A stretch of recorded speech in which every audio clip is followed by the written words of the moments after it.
வணக்க நண்பர்களே. இலங்கை தமிழரசு கட்சி பாரம்பரியமான ஒரு தமிழ் கட்சி திங்கட்கிழமை 18ஆம் தேதி முழு கடையடைப்பு போராட்டத்தை வடக்கு கிழக்கு பகுதிகளில் நடத்துமாறு அறைகூவல் விடுத்திருக்கிறார்கள். இதற்கு முஸ்லீம் காங்கிரசும் ஆதரவு தெரிவிச்சிருக்கு. வர்த்தகர்கள், சிறு வியாபாரிகள் எல்லோரும் பாதிக்கப்பட போகிறார்கள். இது சரியா? உங்களுக்கு தெரியும், தமிழரசு கட்சி என்றாலே ஹர்த்தால் தான். அந்த காலத்திலேருந்தே அவர்கள் ஹர்த்தாலுக்கு பேர் போனவர்கள். அதில் அவர்களுடைய குடும்ப உறுப்பினர்கள், அவர்களுடைய பிள்ளைகள் எல்லாம் வெளிநாட்டில் படித்து கொண்டிருந்தார்கள்.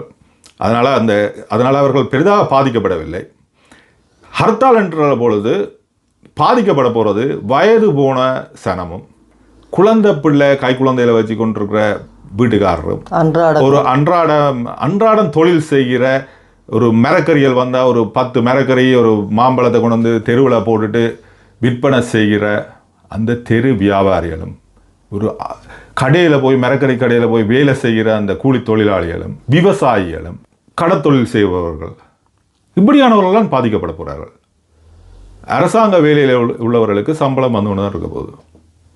மாணவர்களை பொறுத்தவரையில் நானும் மாணவனாக இருந்தேன். எனக்கும் ஹர்த்தால்கள் எல்லாம் பார்த்துறேன். இவர்கள் நடத்திய ஹர்த்தால்கள் எல்லாம் நான் பார்த்துருக்கேன். எங்களுக்கு சந்தோஷம். ஹர்த்தால் என்றால் பள்ளிக்கூடத்துக்கு போகவே இல்லை என்று சந்தோஷம். ஒரு எக்ஸ்ட்ரா லீவு. ஏற்கனவே இலங்கையில் மாதம் ஒரு போயா உங்களுக்கு எக்ஸ்ட்ரா லீவு கிடச்சி கொண்டிருக்கு. ஒரு வெளிநாடுகளில் இப்படியான கடையடைப்புன்றது நான் கேள்விப்படையில். அப்படி நடந்தால் அந்த நாட்டின் பொருளாதாரம் பாதிக்கப்படும் என்று சொல்வார். இதில் கடையடைப்பு போராட்டத்தால் யாருடைய பொருளாதாரம் பாதிக்கப்பட போகுது? பெரிய பெரிய சிங்களவர்களின் பொருளாதாரம் பாதிக்கப்பட போகுது. தெற்கு பகுதியில் அவர்களின் பொருளாதாரம் பாதிக்கப்பட போகுது. அன்றன்றைய தொழில் செய்வர்களின் பொருளாதாரம் தானே பாதிக்கப்பட போகுது. யோசிச்சு பாருங்க. யாழ்ப்பாணம் பஸ் நிலையத்துக்கு பக்கத்தில் இந்த ரம்புட்டான், கொய்யா பழம், ஆப்பிள் பழம் எல்லாம் போட்டு விற்று கொண்டு இருப்பாரு. தெரிந்தானே? அந்த சின்ன சின்ன கடை. எனக்கு பார்க்க பாவமாக இருக்கும். அதில் ஆக்களை கூப்பிட்டு இந்த விலைக்கு விற்கிறேன்னு சொல்லி கொண்டிருப்பாரு. நாளைக்கு கடையடைப்பு, ஒரு திங்கட்கிழமை கடையடைப்பு போராட்டம் என்ற அவர்களுடைய நிலைமை என்ன? அவர்களுக்கு அந்த ஒரு நாளைக்கு வர வருமானத்தை வச்சு தான் அந்த சிபிஎம் போகும். அதை வச்சு பெருசாக சேவ் பண்ண இல்லாத அன்றாடம் வர வருமானம். இப்போ நீங்கள் சொல்லுங்கள். அடுத்த ஆண்டு இப்போ அறிவிக்கிறவ பெரிய பெரிய அவைகள் அரசியல்வாதிகள் வீட்டிலாம் இருக்க போயிடும்.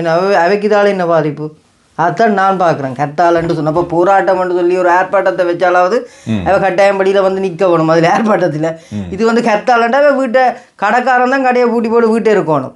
இவே உள்ள மாதிரி வீட்டர்கள் இருக்கிற மாதிரி வீட்டுல இருந்து டிவியை பார்த்துட்டு இருக்க வேண்டியான்னு சும்மா அவன் சம்பளத்திலையும் குறையில அரசியல்வாதிகள் ஒரு பேரும் பாதிக்கப்பட போகிறீங்களா? பாதிக்கப்பட போகிறது சாதாரண அன்றாடங்காட்சி என்று சொல்லிக்கணும். அன்றாடமாக போய் வரவன் இப்போ செய்கிற வேலை என்ன பார்த்தா அது இதோ தாங்கள் இவைதான் தமிழ் பெற்று, இவைதான் இவை இப்படி சொன்னால் தான் இவை மற்றவைக்கெல்லாம் தமிழ் பெற்று இல்லாத மாதிரியும் இவைதான் தமிழருக்காண்டி இவையெல்லாம் தமிழர்களுக்கு தங்களோட சம்பளத்தை கொடுக்க சொல்லுங்க அப்படின்ற அன்றாடம் இப்படி மூடினவைக்கு கடை இப்படி டென்ஷன் ஆகிறீங்க நீங்கள். வழக்கமாக தமிழரசு கட்சியின் டென்ஷன் ஆக மாட்டேங்குது. அறிவிச்சவை வந்து தங்களோட அன்றாடம் இப்படி கடை கூட்டைக்காக அவைக்கு உரிய நட்டை கொடுப்பினமோ இல்லை யார் கொடுக்க போயினமோ அது அவைக்கு ஆணவ முகாம்களை அகற்ற வேணும் என்ற கோரிக்கை நியாயமானது தான்.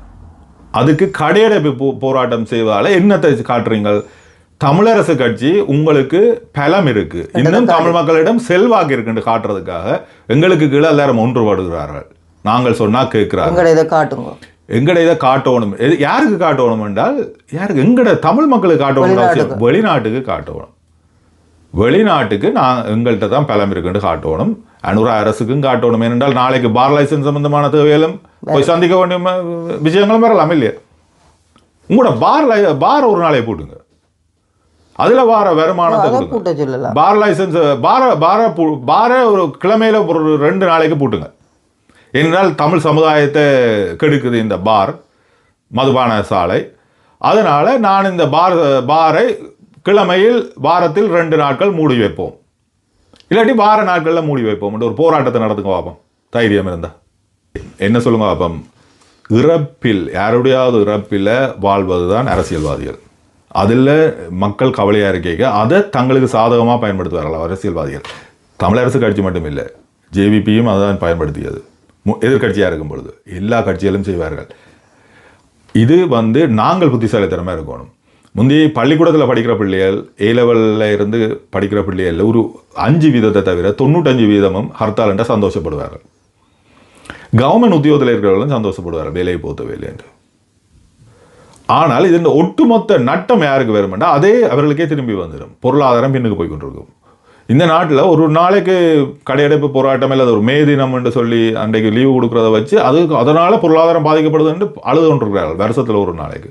இவ்வளோ அநியாயங்கள் நடக்குது. இங்கிலாண்டில் இவ்வளோ அநியாயங்கள் நடக்குது. எத்தனை பேர் அநியாயமாக இறக்குறார்கள், போலீஸாரால் சுட்டுக் கொல்லப்படுறார்கள். ஏன் நீங்கள் கடையடைப்பு போராட்டம் நடத்துறீங்க? ஏனென்றால் அந்த நட்டம் எங்களை மக்களுக்கு தான் வரும் என்று அவர்களுக்கு தெரியும். அதுக்குரிய சட்டத்தை கொண்டு வரலாம். இந்த புலவுறவைக்குரிய சகுந்த விசாரணையை கொண்டு வரலாம். இல்லை, அதுக்குரிய போராட்டம் நடத்தணும் என்றால் தமிழரசு கட்சி என்ன செய்யலாம் என்றால் நிறைய மாகாண சபை உறுப்பினர்கள் இருக்கிறார்கள். மாகாண சபையில் வெற்றி பெற்றவர்கள் மாகாண சபைக்கு முன்னால் உள்ளுக்க போகாமல் பகிஷ்கரிப்பு போராட்டம் ஒரு நாளை நடத்தலாமே.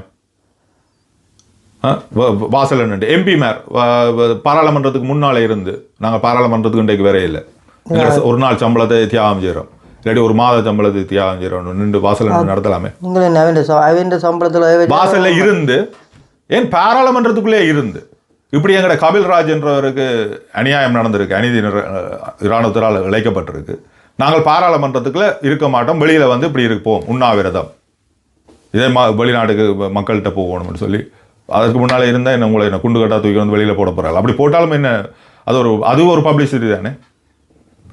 மக்களை அடிமையிலாக எங்கட அடிமைகள் இவ்வளவு பேர் இருக்கிறன்னு காட்டுறதுக்கு பதிலாக இந்த மக்களே அடிமையாக்குற வேலை தான் இது மக்கள்கிட்ட உணர்வுகளோட விளையாடுறது. இங்கே உங்களோட கடையில் ஒரு நாளே பூட்டினா நீங்கள் இவ்வளோ கஷ்டப்படுறீங்க. இங்கே கடை நடத்துகிற வியாபார நிறுவனங்கள் வெளியாக பூட்டாலும் இவ்வளோ பில் கட்டணும்னு தலையில் காய் வைக்கணும். அங்கே முதலாளியும் கையில் தலையில் வைப்பார், அந்த கடையில் வேலை செய்கிற தொழிலாளியும் கை வைப்பார். அந்த கடையில் போய் ஒரு சாமான் வேண்டும் ரெண்டு காலம்பரை வெயிட் பண்ணி கொண்டு இருந்தவர்கள் நிலைமை யோசிச்சு பாருங்க. எல்லாம் இதில் இருக்கும். அந்த கடைக்கு மரக்கறிகள் சப்ளை பண்ணுறவர் அவருண்ட எல்லாம் பாடி போகும். இங்கே மாதிரி ஃப்ரிட்ஜ் வசதிகள் இருக்கும், அவ்வளோ நட்டம். எல்லா எம்பிக்களும் பணக்காரர்களாக தான் இருக்கிறார்கள். விளங்குறாங்க உங்களுக்கு சொல்லுவோம், எல்லாரும் நல்லா இருக்கிறார்கள். அன்றாடம் காட்சிகள் இந்த வயிற்றுல அடிக்கிறீங்க. உண்மையில் நீங்கள் யாழ்ப்பாணம் போய் பாருங்க, அந்த இடங்களை, அந்த தெருவோரம் கடையில் போட்டிருக்கிறவங்கள பாருங்க. அதில் குடும்பமாக அவங்க கணவன் மனைவி கூட கடையில் போட்டிருப்பாங்க. கூவி அந்த வெயிலுக்களை காஞ்சி கொண்டு விற்று கொண்டிருக்கிறார்கள் பொருட்கள். அதே மாதிரி இந்த கடைகள் சின்ன சின்ன கடைகள் போட்டிருக்கிறதையும் பாருங்க.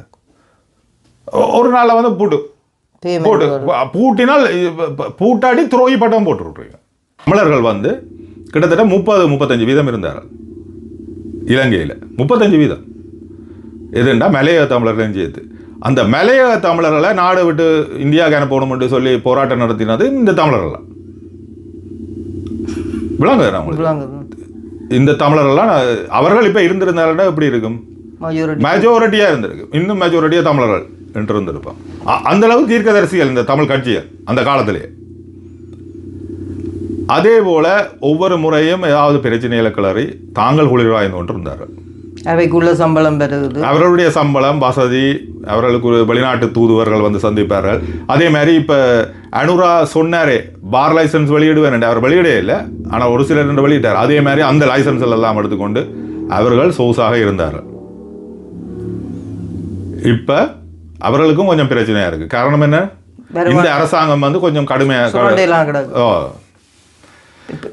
ஏனென்றால் நீங்கள் இதுவரை நடந்த மஹிந்த ராஜபக்சோட நல்ல நட்புறவோடு இருந்தவர்கள், நல்ல நட்பு உள்ளு கைகுலுக்கி நல்ல சந்தோஷமாக இருந்தார்கள். வெளியில் வந்து எங்கள் ஆண்ட இனம், ஆண்ட பரம்பரை, ஆண்ட இனம் என்று எங்களுக்கு தெரியுமா என்று வெளியில் ஆகிக்கிறது. ஆனால் உள்ளுக்க கதவை அடைத்து விட்டு கையை குலுக்குவது. இப்போவும் நடக்கலாம், இப்போவும் அதே மாதிரி இருக்கலாம். ஏனென்றால் பார் லைசன்ஸ் கடைசி வரை 500 ரூபா வெளியிட இல்லை. வெளியிடுறான்னு சொன்னவர் ஏன் வெளியிட இல்லை? அது பிரயோசனமாக இருக்கும். தேர்தல் காலங்களில் யூஸ் பண்ணலாம். உண்மையில் சொல்ல போனால் யாரையுமே நம்புறதுக்கு இல்லை நண்பர்களே. உங்களை நம்புங்க, உங்களுக்குள்ளே பாருங்க. வெளியில் எந்த இடத்தையும் கேட்காதீங்க, அரசியல்வாதி சொல்கிறத கேட்காங்க, உங்களுக்குள்ள தேடுங்க. இது சரியா? முன்னால் ஒரு கடலை கடை வச்சிருக்கிற ஆட்சிக்கு இப்படி ஒரு நாளை கடை அடைக்கிறதால இவ்வளோ கஷ்டம். கோவில் என்ன ஹாஸ்பிட்டலுக்கு போகிற அம்மாவுக்கு இவ்வளோ கஷ்டம். கடை அடைப்புன்னோட பஸ்ஸும் சில வழியில் இன்றைக்கு நானும் வேற இல்லைன்னுட்டு அவையிலும் சேர்ந்து போராட்டத்தில் இணைஞ்சிருவார்கள். இதால் யார் நட்டப்படுறது, யார் கஷ்டப்படுறது? வீட்டை சில வழியில் நீங்கள் சாமான் வேண்டி வைக்க மாட்டீங்க, கடைக்கு போய் தான் அண்டைக்கு வேண்டுறதுக்கு இருப்பீங்க. அன்றாடம் உழைக்கிறவ தான் அவைக்கு வருமானம் இல்லாட்டி அந்த சில பேருக்கு விளங்குறையில் அந்தாண்டு உழைச்சி தான் அந்தாண்டு சமைச்சு சாப்பிட்ற குடும்பமும் இருக்குது சில இந்த யாழ்ப்பாணம். கடையடைப்பு போராட்டத்தில் பெரிய பெரிய கோஆபரேட் நிறுவனங்கள் வந்து தங்களோட கடையில் பூட்ட மாட்டார்கள். காகில்ஸ் ஃபுட் சிட்டி பூட்டு வேறளோ அவர்கள் பூட்ட மாட்டார்கள். அப்போ சின்ன கடைகள் ஏற்கனவே இந்த பெரிய பெரிய கோஆபரேட் கடைகள் வந்து அதுகள் ஏற்கனவே கஷ்டத்தில் இருக்குது. அவர்களெல்லாம் பூட்டணும். பூட்டாட்டி நீ துரோகி. ஓகே நம்மளே வேறு என்ன மீண்டும் ஒரு வீடியோ